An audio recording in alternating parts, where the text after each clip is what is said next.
Hello, my name is Simon, and welcome to the Retro News Roundup. To start this episode, there was the launch of the Mega Drive, or a Genesis, Mini. It includes an excellently eclectic selection of titles, such as Dynamite, Headdy and Land Stalker. It came out in Japan and the US in September, with Europeans getting it on October the 2nd. Next, a Kickstarter was created for the Fusion 2020 annual, which covers everything 8-bit computer related. A £10 pledge will get you a copy when it's released in November this year. And finally, Stephen Mayles, creator of the Banjo-Kazooie characters, said last month that he'd love to see his designs in a Crash Bandicoot style remaster. Whether that will ever happen is up to how optimistic you are. The Switch was very busy on the retro front last month.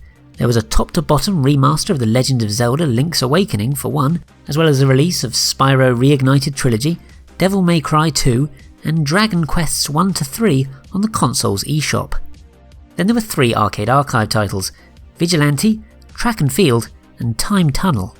If that wasn't enough, there was also the launch of Switch Online, which included 20 SNES games to play straight off the bat.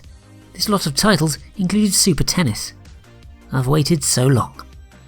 The PS4 received just 4 Arcade Archive titles in comparison: Water Ski, Vigilante, Track and Field and Time Pilot. There were some multi-format releases last month though, namely Star Wars Jedi Knight 2, Jedi Outcast for the PS4 and Switch, as well as a remaster of Final Fantasy VIII for Steam, PS4, Switch and Xbox One. SNK announced the Neo Geo Arcade Stick Pro in September, which will include 20 of the developers' fighting games. No pricing or release date is in place just yet though.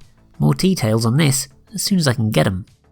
You can also now pre-order the MSXVR Virtualiser, which allows you to play, surprise surprise, MSX titles. One will set you back a rather hefty €400. Shockingly, I couldn't find one single new ZX Spectrum release for this episode, but the Commodore 64 happily filled that gap with 5 new titles: Happy Blocks DX, Bombakereso, Croaky, Brick's Revenge and Keystone Kapers.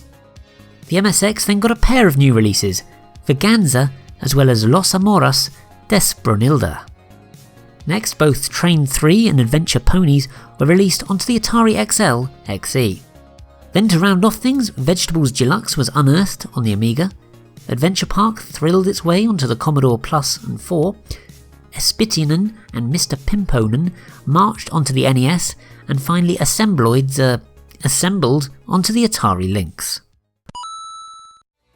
2 titles were uncovered and made available to download last month, one being the Commodore 64 version of Rock Ball, and the second the BBC Micromaster port of Night Orc.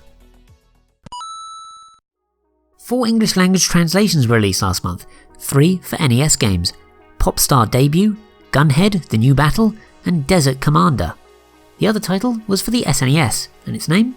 Power Sokoban. That's all for this month then, but thanks so much for watching. Your support is massively appreciated. Every like and nice comment always makes me smile.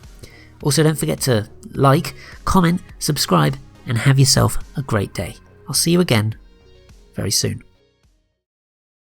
Even the mighty Ramses is taking me for a wimp.